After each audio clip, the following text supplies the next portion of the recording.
So I get this question a lot. Our office is about 40% pediatric practice members, which is a lot of little kids. We see hundreds and hundreds of little kids and babies every week.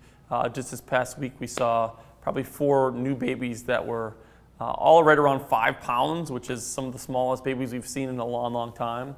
But if you're getting this question a lot, whereas why should I bring my kids? Or what does chiropractic care have to do with kids? Then really, you miss the boat. You're not educating them enough on the front end on why they should bring their kids in for chiropractic care.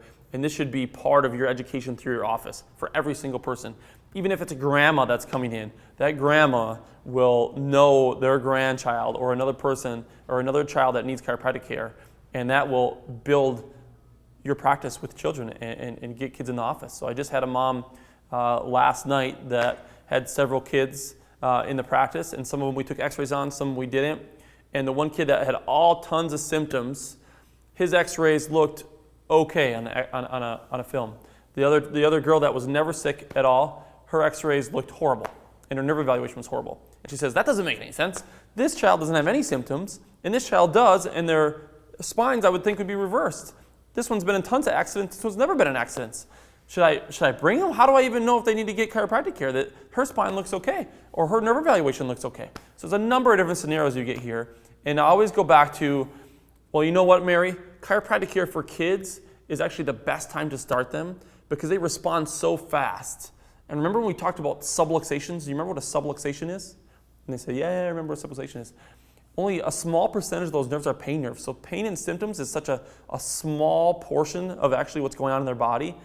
We can analyze their spine and remove nerve interference when they're little like this, and it allows their nervous system to improve and improve and improve, and they're going to not only prevent degeneration, but they're going to have the best chance to maintain a healthy nervous system moving forward.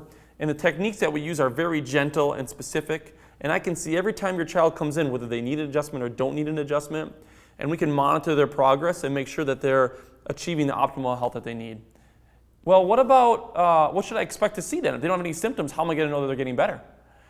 Well, Mary, the techniques that we use allow us to specifically analyze for subluxation. So I'll be able to tell confidently every time that your little guy comes in whether he's going to need an adjustment or not. And my goal is to see him and there's going to be anything to adjust. And that means his nervous system's functioning at 100% optimally and his body will be able to heal. And we also have this nerve and muscle evaluation technology that we can remeasure. You know, just like we did on the first one, we're going to use objective analysis to measure his nervous system and make sure it's improving moving forward, Mary. Use those objective technologies in your office. Use the thermography evaluations so that you can use something objective to show your parents. If you don't have that, use posture analysis.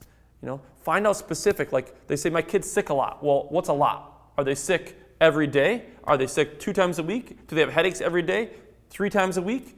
Those things, so that when you get to a reevaluation or 10 visits in, and they say, my kid's not any better, and you say, well, how often are they getting headaches? Once a week. Well, they were getting them 3 times a week 10 visits ago. Or they're saying, oh, my kid's, he's doing so much better. Well, how much better is he doing? Well, he only has headaches once a week right now. Like, that's great, Mary, and we're making progress, and what I'm seeing is improving a lot. His headaches are going to continue to improve. So be objective with your findings.